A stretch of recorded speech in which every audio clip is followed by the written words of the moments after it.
सुधा समाधान।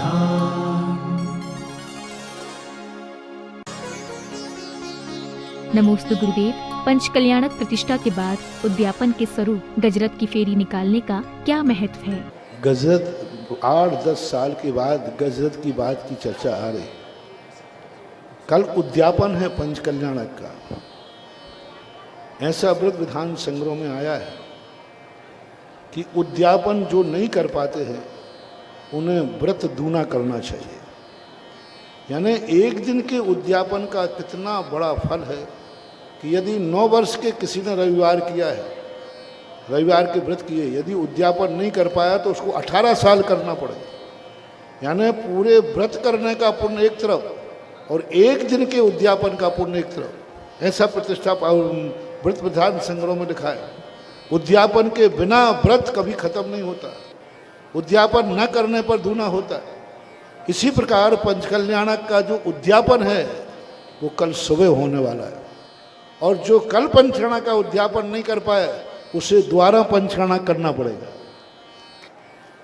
अब या तो भेड़ा घाट वालों कल की फेरी, और सारे जबलपुर सारे लोग कल की फेरी फेर करके अपने पंचकल्याणक को समापन करो, और नहीं तो कल से फिर गर्भ कल्याणक की क्रिया शुरू करके पंचकल्याणक शुरू करें, और फिर 5 दिन के बाद नहीं किया तो फिर शुरू होगा।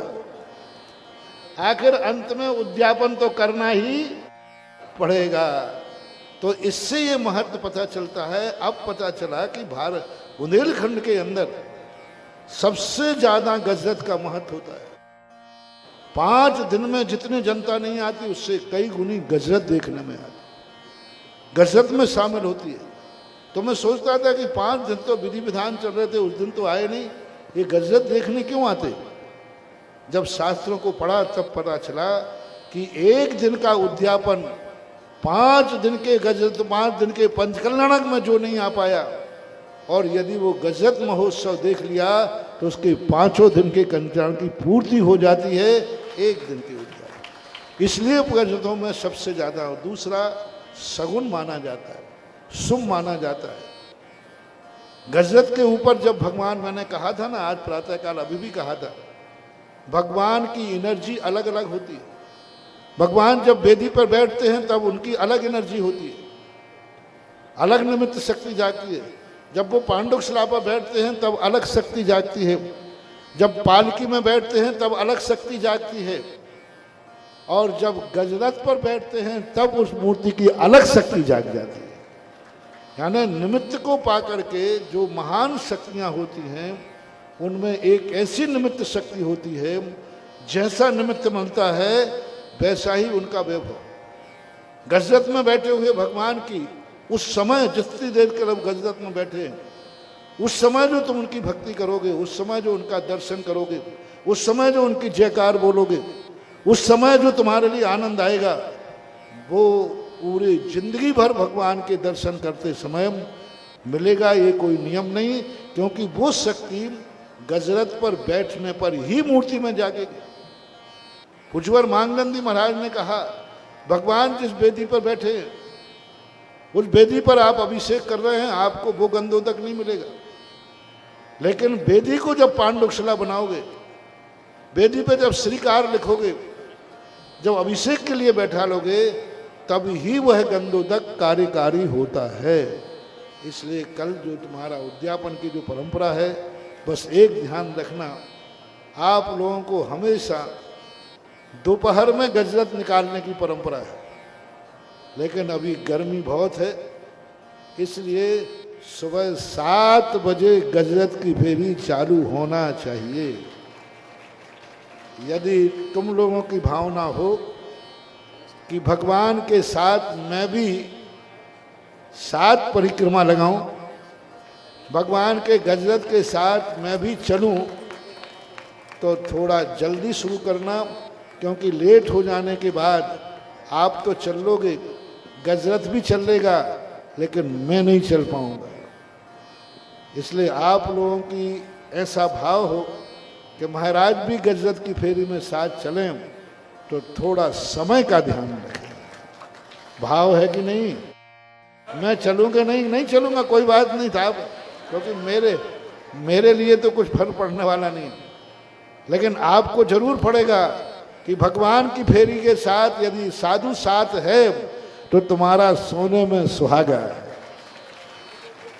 यदि राय है, सबकी सलाह है कि मैं भी चलूं कि नहीं, फिर बस एक संकल्प करो कि 7 बजे और 7:30 के बीच में गजरत की फेरी प्रारंभ हो जाना चाहिए।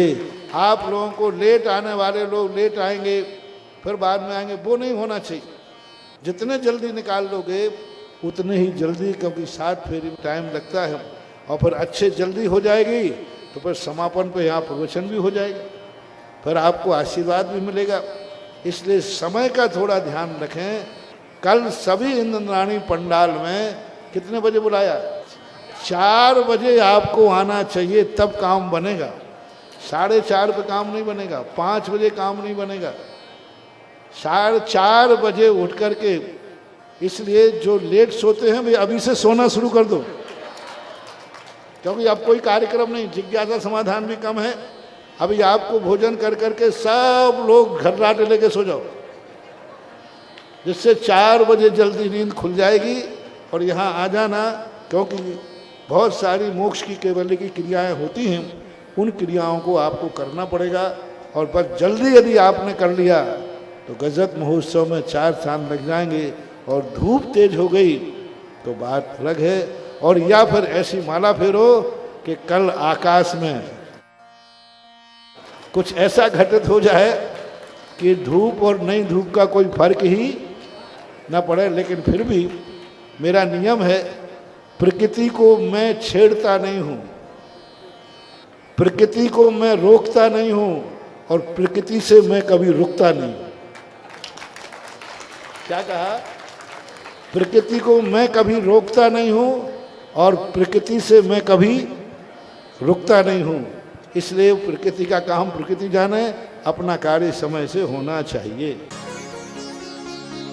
नमोस्तु गुरुदेव। भगवान के समशरण में कौन सी भावना भाने से जीवों का कल्याण होता है? निमित्त शक्ति, उनका कल्याण हो जाता है जो निमित्त शक्ति को पहचान जाते हैं। जैसे अभी हमने कहा कि उनको ये भाव आ जाए कि भगवान का समोषण मेरे लिए है, भगवान की दिव्य धुनी मेरे लिए है, भगवान समोषण में मेरे लिए बैठे हैं, और जब मेरे लिए बैठे हैं और मेरे लिए उपदेश दे रहे हैं तो मैं ग्रहण नहीं करूँ। विद्यार्थी को जब ये पता चल जाए कि ये किताब मेरे कोर्स की है, तो फिर उस किताब के प्रति वो क्या व्यवहार करता है? दिन रात पढ़ता है, क्योंकि मेरा कोर्स है, पढ़ाई को। इसी प्रकार से जब हमें ये भाव बन जाए कि भगवान जो प्रवचन दे रहे हैं, गुरु जो प्रवचन दे रहे हैं, वो मेरे लिए है, मेरा कोर्स है, ऐसा परिणाम, ऐसी निमित्त शक्ति को जो पहचान जाता है, उनका कल्याण हो जाता है। हमारा भी हो सकता है, आपका भी हो सकता है। बस तुम्हें निमित्त शक्ति पहचानना है।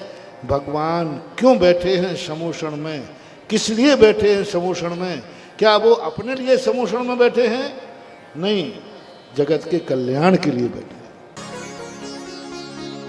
नमोस्तु गुरुदेव। गृहस्थ में रहकर सैद्धांतिक रूप से धर्म को किस प्रकार अंगीकार करना चाहिए? गृहस्थ जीवन में पहले जो गृहस्थिक कर्तव्य होते हैं, उन कर्तव्यों में पहले सबसे पहले निपुण होना चाहिए।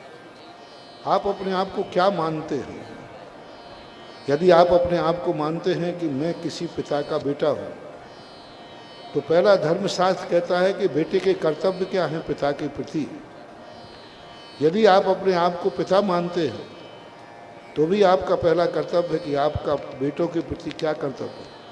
यदि आप अपने आप को पति मानते हैं तो आपको पहला पुराण पढ़ना चाहिए, पति पुराण, कि पति का क्या कर्तव्य है। यदि आप अपने आप को भाई मानते हैं कि मैं किसी का भाई हूँ, तो भाई पुराण पढ़ना चाहिए, भाई का भाई के प्रति क्या कर्तव्य है। यदि आप भगवान का भक्त मानते हैं कि मैं किसी भगवान का भक्त हूँ, तो भक्त पुराण पढ़ना चाहिए कि भक्त का कर्तव्य क्या है। यदि आप मानते हैं कि मैं गुरु का भक्त हूँ, तो भी आपको पढ़ना चाहिए कि आपका क्या कर्तव्य है। तो सबसे पहले जो तुम अपने आप को मानते हो, जो जहाँ हो वहाँ के कर्तव्य को अपना पूरा निर्वाह करना पहला धर्म है। और उस कर्तव्य के निर्वाह करते हुए जैनाचार्यों ने गृहस्थ को षड आवश्यक बताए हैं। उन षड आवश्यकों के लिए प्रतिदिन देव पूजा गुरु पास्ते स्वाध्याय संयमस्तपः दानम चेति गृहस्थानाम षट कर्माणि दिने दिने, यही गृहस्थ का धर्म है। नमोस्तु गुरुदेव। भगवान के प्रथम दर्शन करने के पुण्य फल में और दूसरे नंबर पर दर्शन करने के पुण्य फल में क्या कोई अंतर होता है? प्रथम कलश में जो भगवान की एनर्जी होती है द्वितीय कलश में कम है, तृतीय में और कम है, धीरे धीरे घटती जाती है। मैंने आज प्रातःकाल पूरा डिटेल को समझाया था। सर्वप्रथम जो मंदिर का कपाट खोल करके भगवान का दर्शन करता है उस समय उसकी एनर्जी अलग होती है। प्रथम की यदि एनर्जी नहीं होती तो ये सारा भगवान का दर्शन इंद्राणी प्रथम करती है, उसका कितना महत्व। भगवान का अभिषेक प्रथम सौधर्मेंद्र करता है, तो प्रथम का अपने आप में महत्व होता है, उसका प्रभाव पड़ता है। लेकिन सेकंड करने का बिल्कुल भी फल नहीं होता, ऐसी बात नहीं।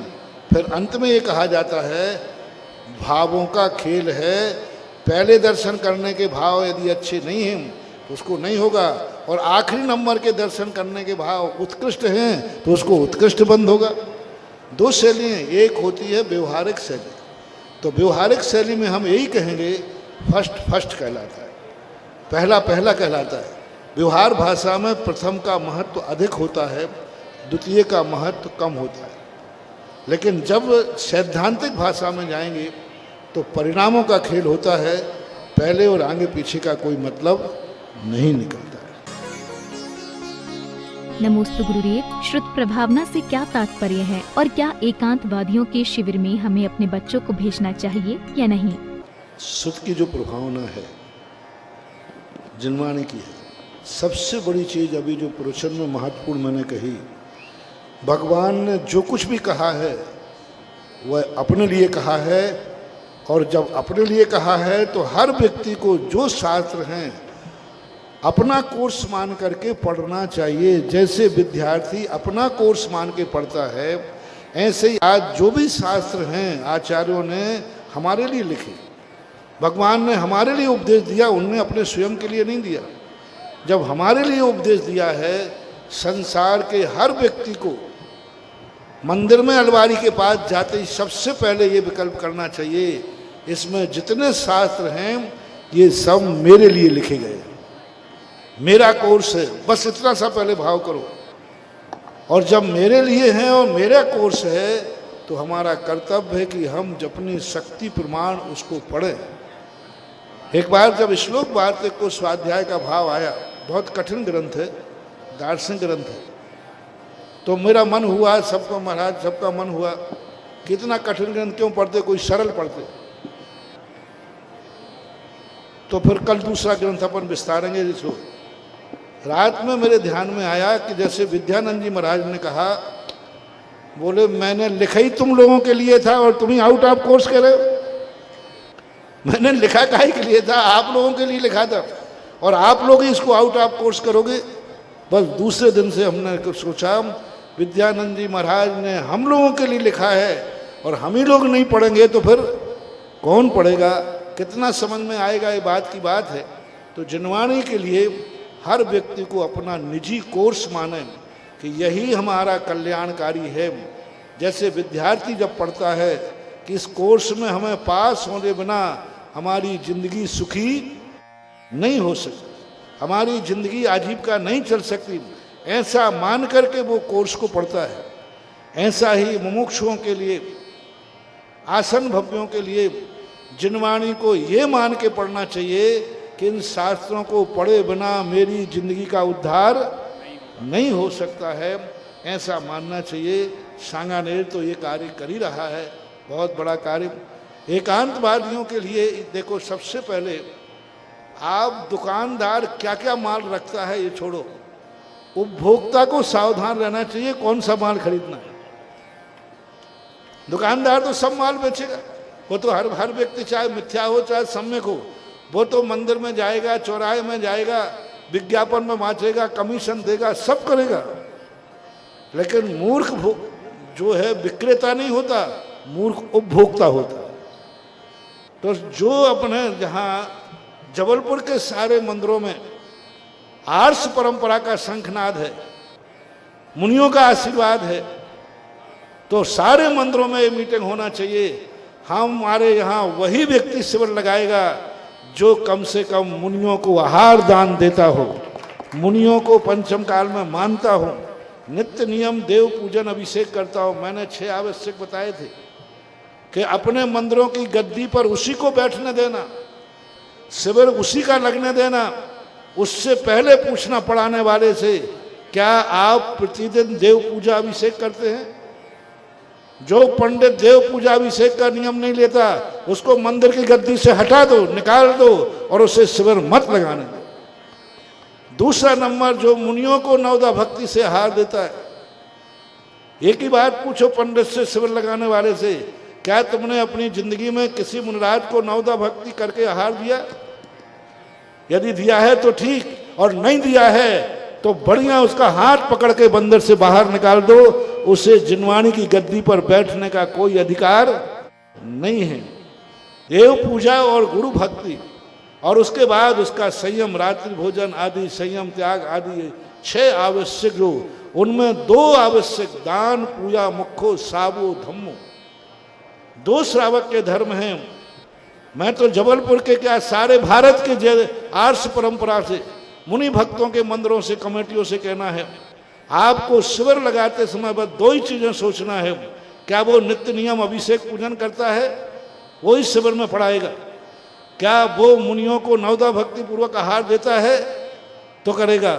और यदि तुम्हें डाउट हो तो तुरंत धोती दुपट्टा दीजिए और मुनि महाराज के पास लेकर नवदा भक्ति का हार लाइए और फिर शिविर लगाइए, कोई आपत्ति नहीं। और यदि ऐसा नहीं करता है तो बिना पढ़े लिखे रह जाना, बच्चों को बिना शिविर के रख देना, जहर मिला जहर खाने की अपेक्षा एक दिन भूखे रह जाने में कोई आपत्ति नहीं है। भूखे रह करके खाना और जहर मिला हुआ भोजन करने में, दोनों में अंतर है। तो हमारे लिए ये देखना चाहिए कि जो बच्चों को कुसंस्कार देते हो, आर्ष परंपरा के विरुद्ध संस्कार देते हो, ऐसे शिक्षा लेने की अपेक्षा नहीं लेना ही श्रेयस्कर है। नमोस्तु गुरुदेव, क्या तीर्थंकरों की भांति अन्य भगवानों का भी समवचरण लगता है? भरत बाहुबली की वो निमित्त शक्ति नहीं जागी थी, उनकी उपादान शक्ति जाती थी भगवान बने, लेकिन उनकी ऐसी निमित्त शक्ति नहीं जागी थी जिससे वो जगत के कल्याण के रूप नियामक हो जाए। हालांकि भरत बाहुबली ने भी लाखों वर्षों तक उपदेश दिया, भरत बाहुबली ने लाखों वर्षों तक उपदेश दिया, लेकिन समूषण की रचना रंग रख करके गंधकुटी की रचना की गई। बाहुबली ने भी जगह जगह पर उपदेश देते थे, आदिनाथ भगवान के समूषण में भी गए, भरत ने भी उपदेश दिया लाखों वर्षों तक, लेकिन उनका जैसा भगवान का निमित्त शक्ति जागी थी वैसी उनकी नहीं जागी। सुधा समाधान।